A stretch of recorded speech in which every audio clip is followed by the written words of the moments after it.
What's up, guys? Happy Mother's Day. Yeah, it's been a couple of weeks since I've posted. Life's been crazy and busy, and I thought today was a good night to tell you guys another story. So, I thought I'd talk about my mom tonight. I haven't talked about my mom yet, and yeah, she's definitely a character. I don't quite know where to start with her because there's just a whole lot to unpack there too. But I guess I can start with when my parents divorced when I was 5 years old. My mom took me from Las Vegas and brought me back to New York to be closer to her family. And from like 5 to 13, I was mainly just me and her and whatever boyfriend she had at the time. And from an early age, I was left alone a lot and left to fend for myself a lot. And I guess I really didn't think about it much till I got older and started having my own kids about, I guess, how much I was really alone. My mom didn't grow up with a whole lot. She grew up in a pretty poor family. And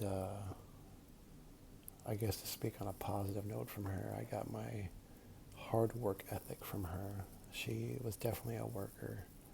She always had a couple of jobs and a side hustle going on. And while she did give me things like material things when I was a kid, that was, I guess, her way of showing that she took care of me.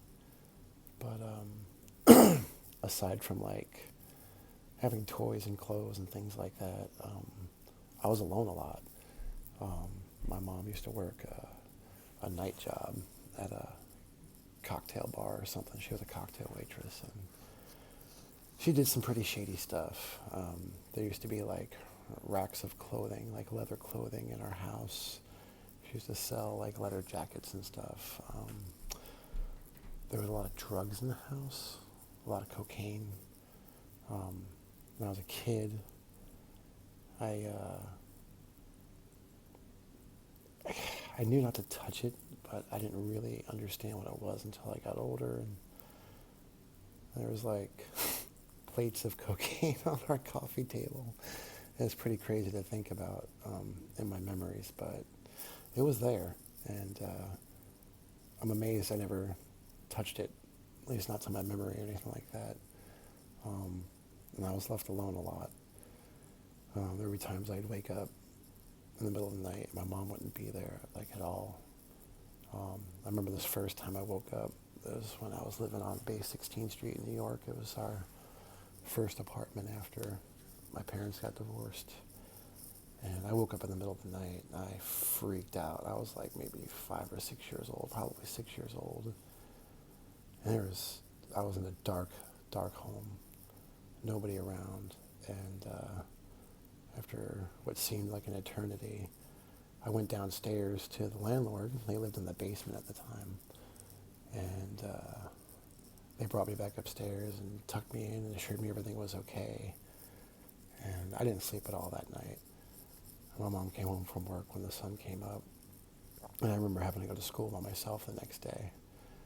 And from that point on, I guess, most days I would come home to my mom either getting ready for work or still passed out on the couch. I fed myself a lot of meals. I grew up in the 80s as a kid, so I was outside a lot. And when I was inside, or if I was home, I remember just, I guess, being ignored more than anything until I got older.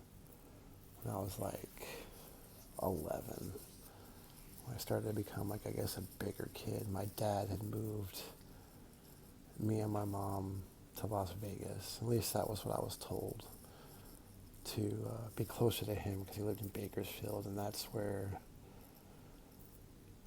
I really started remembering having problems with my mom. She used to yell at me a lot, um, make me do things that I've already did, even though they didn't need to be done, like checking the mail. I remember my mom was looking for something in the mail, I guess, and I checked the mail, and I was checking the mail when the mailman was there, putting mail in the mailboxes, and there was no mail. And she asked me if I checked the mail. I said, yeah. She said, well, go check it again. I said, I was there checking it when the mailman was there. And for whatever reason, she didn't like that answer. And she threw me up against the wall and hit me and demanded I go check the mail. And when I started crying, she basically belittled me. And then my mom's brother, Michael, walked through the door. I guess he was coming over or whatever. And he asked what was going on. And I remember her words, looking right at me and saying that I was being a giant baby and not able to walk through the apartment without banging myself against the wall or something to that magnitude or something. And that was where I guess I lost it and called my dad to go live with him, which was a big ordeal in itself. And I didn't realize what my dad was until I got him to live with him. But at the time, anything was better than living with her, because between the ages of 6 and 13, when I went to go live with my dad, I was with her and only her, and subject to whatever she wanted me to do or not do. And she held me over my dad's head a lot of times over those years and wouldn't let me see him. At least that's the impression I was given when I was younger. And when I went to go live with my dad, I lived with him from 13 to 17 years old when I moved out on my own. And during that time, she never called to see how I was doing. She never sent me a birthday card, wished me happy birthday. And in fact, the more I started thinking about this, my dad as well, whenever either of my parents were not in my life, neither of them ever contacted me. It was actually always me that contacted them.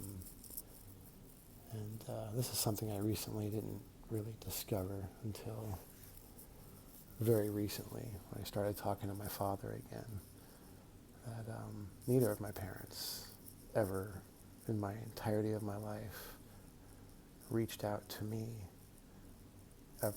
I've always been the one to reach out to them. Like, even now, I haven't talked to my dad since 2018. And I reached out to him, I think back in March. And because I had this urge to just, talk to him. And we talked for a couple of weeks. And the last conversation we had was him letting know I was getting another job, because the job I was at, my hours were down. I'm a flat rate tech and as an automotive technician. And at the dealership, it just wasn't good hours. I wasn't making good money. So I tried something new, and I got this new job, which is way better. And that's the last time I talked to him. That was March 27th, and it's now May 18th. And I was thinking about that, and that's when it really came to me that every time I stopped talking to my dad, he never once reached out to me. And then I started thinking about my mom, and it's pretty much the same thing. Every time I stopped talking to her, she never reached out to me. And I don't know. I mean, looking back at my childhood, it just makes me, I guess it's more of an example of, did they even care about me? Or they just need me for what they needed me for? or at all. I don't know. I guess it's confusing. I mean, with my mom, I guess, I have a better understanding of why she is the way she is because of how she grew up. She was like one of 7 children, and she was number 6 of 7, and they're all really close in age. And my grandma didn't have like the best pregnancies. She had an alcoholic for a husband, and all the siblings practically raised each other. So God only knows what my mom went through as a child, you know. So I mean, I understand that part, and I think I understand that my mom is really far from reality and a whole different perspective than my dad is. I think that my dad is very aware of who he is and what he does, and he chooses to do that, whereas my mom is, she's like 67 years old, but I think mentally she's really still a child because she never really developed fully, and I think she's still in like some sort of survival mode, which now that I look back and reflect on her as a whole, I don't know, I see her differently, I guess. I used to have a lot of hate towards her because she was supposed to be my mom, and I never felt love from her or a connection or a bond. I always felt like an annoyance. So I did my best to just be not seen and quiet from a very early age. And the more I stayed away from her, the less I got in trouble. And I guess the easier my life was. But I wound up doing things for myself from a very early age that I would never dream of my kids doing. I have 3 kids. My little boy's going to turn 5 in a couple of days. My middle child, she's almost 8. She'll be 8 in October. My oldest just turned 11 a couple of months ago. And I got vivid memories of my childhood. 7, 8, 9, 10, 11 years old, living in Brooklyn, New York, riding my bike from my apartment in Brooklyn all the way down to the water, riding the water all the way down to the Verrazano Bridge, past that to, I think, the Brooklyn Bridge, riding into the Bronx into Manhattan, getting on the subway by myself, all between the ages of like 7 and 11 years old. And as an adult, I go back and I look on Google Maps and try and remember all the places I went, and it blows my mind that I was that young and I had that much of a reach on the city. I was like, I couldn't imagine my 11-year-old doing anything near that, let alone my 7-year-old. That's just crazy. And to think that I had that much freedom and I didn't get hurt or in trouble. I don't know. I guess I was lucky, or I was protected. I was probably protected, looked after. Someone was looking after me because I survived. I don't know how, but yeah, I guess that's been on my mind a lot lately. I'll talk about my mom again. I know it's just a light discussion. She's done some crazy stuff, but lately I've been seeing her through different eyes because of how she grew up. I guess I have a better understanding towards her anyway, compared to my dad. I guess I have more forgiving.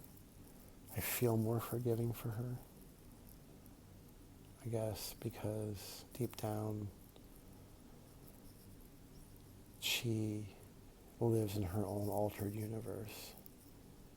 So quite literally in her mind, she thinks and sees the world very differently from everybody else. So it almost makes it hard to be angry or upset for her actions, because she don't really understand what she's doing, if that makes sense. Whereas like my dad is very smart and very aware. He's a public defender, investigator. He's worked death penalty cases. He's extremely intelligent. He's very well-rounded. He's a reader. He's smart enough to understand who he is. I'm pretty sure he knows who he is, and he's choosing to do what he does. And I think that's the big thing that I'm processing right now, is just really understanding who my parents are and have been my entire life. And I don't know, it's just weird. It's, like I said, now that I have kids and I'm a parent and I'm learning how to be a good parent, I do the best I can for them every single day. And I'm not perfect. I make mistakes. I had the worst examples in the world, and I had to figure this out on my own. And my wife, she didn't have parents like me, but she didn't have the best parents either. But she's way ahead of the game than I am. She has way more patience and empathy and understanding. And it's something I've been learning a lot with. And I want to learn. I've been trying my hardest to be the best version of myself for these kids, to break this generational trauma that I've been dealing with for, forever. But yeah, I guess we'll take a break for now, and I'll share some more with you guys in a couple of days. I hope y'all have a great Mother's Day. Peace.